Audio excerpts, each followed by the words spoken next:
কি আছিল হয়, এতিয়াৰ পৰা প্ৰায় আধা ঘণ্টামান আগত ১৭ নং ঘাইপথ তথা এইখিনি ঠাইতে আহ, ৬ চকীয়া বাহন আৰু দুচকীয়া মটৰচাইকেল এখনৰ মাজত বহুত বেয়াকে দুৰ্ঘটনা হয়।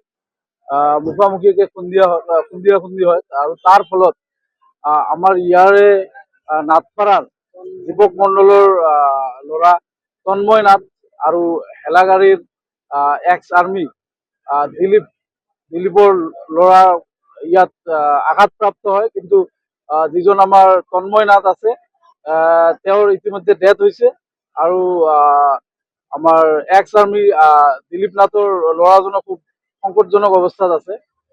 এইখিনিতে মই এটা বস্তু ক'ব বিচাৰিছো যে দুৰ্ঘটনাটো দুৰ্ঘটনাই হয়। দুৰ্ঘটনাৰ পৰা যেতিয়া দুৰ্ঘটনাবিলাক হয় নেশ্যনেল হাইৱেত যোৱা ২-৩ বছৰৰ পৰা দেখি আছো খুব বেয়াকে হয় আৰু ইয়াৰ পৰা মানে পৰিত্ৰাণ পাবলৈ কিছুমান কাম কৰিব লাগে। মোৰ মতে যেনেকা হাইৱেত এইখিনি ঠাইত এটাও এনেকা ৰেড লাইটৰ এনেকুৱা ব্যৱস্থা নাই আৰু হেলমেট পৰিধানৰ ক্ষেত্ৰত প্ৰশাসন অধিক কটকটীয়া হ'ব বুলি মই আহ্বান জনাম। আজি কাৰ ভুলৰ বাবে এই পথ দুৰ্ঘটনা হ'বলৈ সংঘটিত?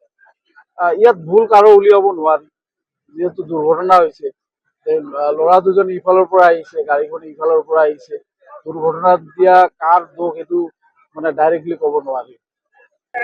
কি আছিল হয়, এতিয়াৰ পৰা প্ৰায় আধা ঘণ্টামান আগত ১৭ নং ঘাইপথ তথা এইখিনি ঠাইতে ৬ চকীয়া বাহন আৰু দুচকীয়া মটৰচাইকেল এখনৰ মাজত বহুত বেয়াকে দুৰ্ঘটনা হয়।